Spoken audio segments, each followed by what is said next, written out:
numbers. Now, I will tell you that we catch, the board hears from parents all the time where we learn that they are out of district and we put them out and they appeal to the board, but right now we don't have anything in place to allow tuition or anything. So we move them out when we catch them. And we have administrators that make home visits anytime we get a tip. They have to have 2 proofs of residence to come to school. That's a state law. So they have to show 2 current proofs of residence to enroll in school. But when we have some that lie to us about it because they want to be here, and we put out 4 last week that we caught. So every week, and it hurts us in a way because you lose $4,770 from the state for each child, but if they're not paying the taxes here until we have something else in place, it's not fair for them to go to school here.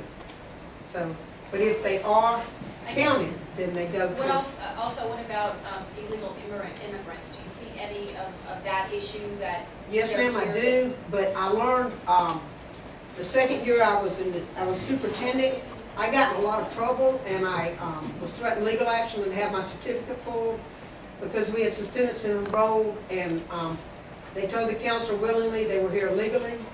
And anybody else who comes to school, people don't realize this, for a student to enroll in school, you've got to have a birth certificate, social security number, you've got to show your proof of residence, and that birth certificate is required in immunization.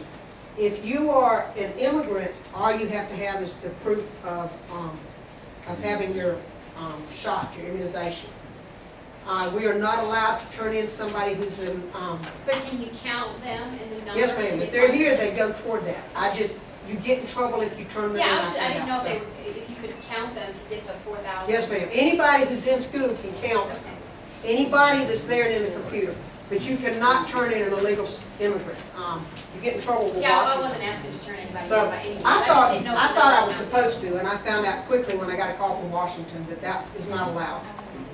So I'm serious. I mean, they threatened to pull my license, so I learned quickly. I got Mr. Simpson quickly and said, "Wait a minute, what is this?" And he researched it and said, "You're right. You can't turn in." Carolyn, all the area of the district that's outside of Long Beach, obviously, is in Harrison County. If we were to ever annex that area, that district still stays in county school. The city desperately needs, as a citizen of Long Beach, you need to annex as quickly as possible the industrial park in the area to I-10.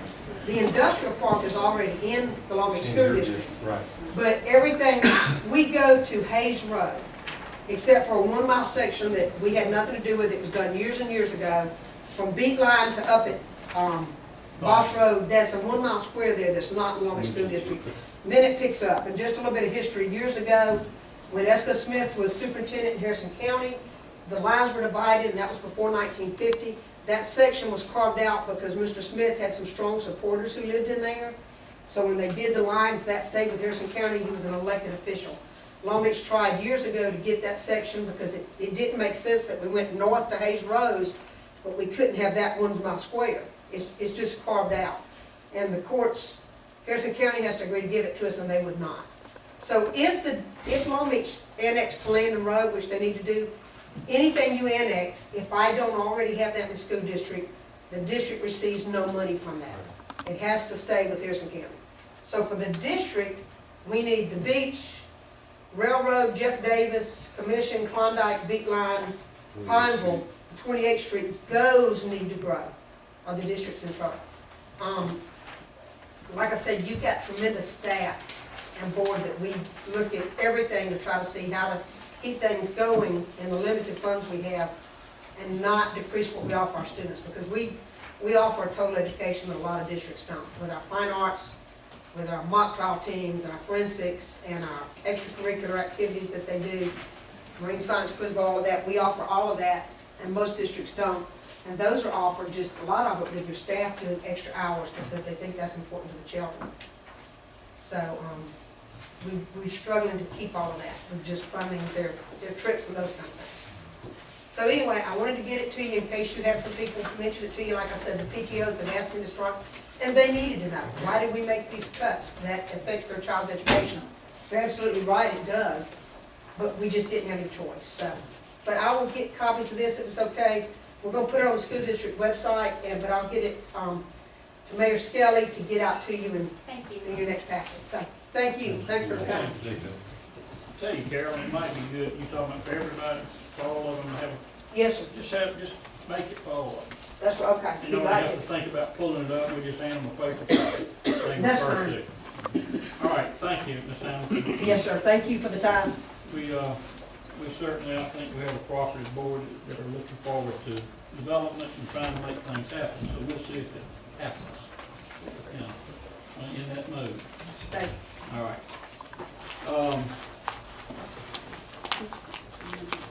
Amendments to this docket, none.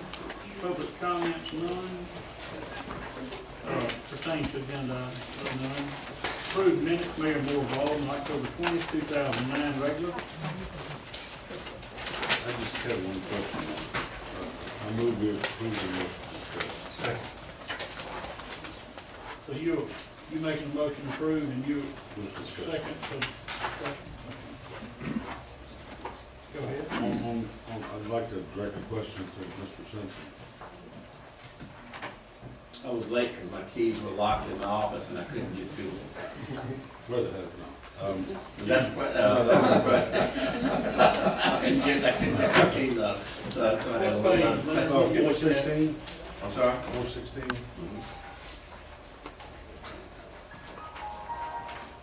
Second paragraph, is that accurate?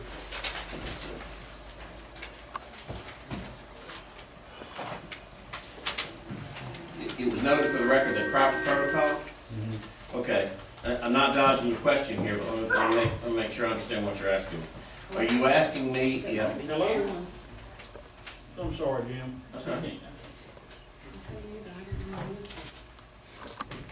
don't know how to answer that. Go ahead, Jim, Okay. I'm sorry. these minutes show what was said back then? Right. Are you asking me if I recall that what's typed in here? Is what was said- Accurately reflects what was said? Is this a valid point? Okay, if you ask me if, is what was said, is that correct? Yes. I don't know.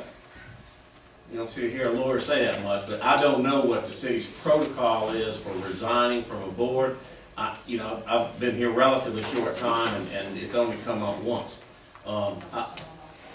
I know that you have to, I think that if the appointing board appoints somebody, a resignation should come to them at some point. Do you go first to the board you're a member of or not? I just don't know. I haven't seen it before. I've done no research into our minutes or anything where to see if the city has ever adopted a formal protocol. I just, Okay, thank you. you guys are ahead of me on that. I just don't know.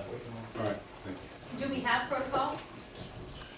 You know, I know, Barry and I spoke about this. I think that, I don't know if there's anything written, a procedure protocol that you have to do. I think the protocol is just kind of like, out of respect to the board they're on, and notify that board before they notify the city board. there may be a course of conduct, but Yeah, I've been here it's such a not- short time that I haven't seen it. I mean, it's been years since I've been here and nobody's resigned that I know of. Okay.